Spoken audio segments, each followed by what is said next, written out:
Sekarang di Gambang Alas Perut. Pukul apa ni sekarang? Eh? 2 lebih, 2 tepat. 2.11. Cuaca panas. Lebih kurang 35 darjah Celsius tadi. Kepanasan tadi.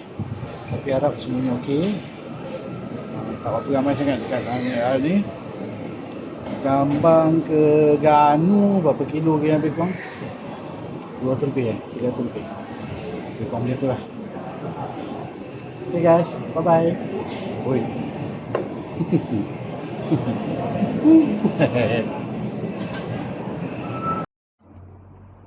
Assalamualaikum. Alhamdulillah. Sekarang dah sampai dekat RMR Ajil. Ini lebih kurang lagi 40 kilo lah nak sampai ke Seberang Takir. Cuaca panas.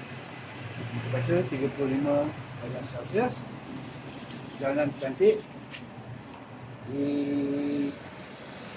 Tersempak tadi dengan Shanas, Beto, Syukri Yaya dekat Kambang tadi. Selebihnya ni kita terus check in dekat area Seberang Takir. Okay guys.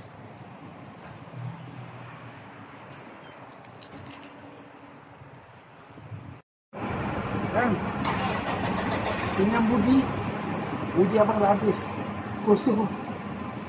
Selalu macam tu lah, kalau 20 bulan, 22 bulan habis budi.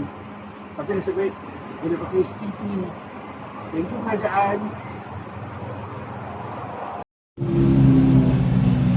Sekarang di Gampang. Gambang. Gampang lah.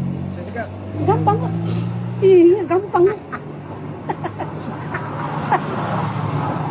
kita dah salah semua tu. Aku nak tengok. Oh, teruk betul kan. Galak dah bangun kan. Sarawak.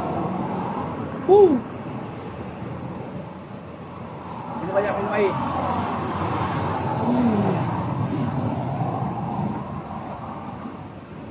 Oh, dah 3. Habis.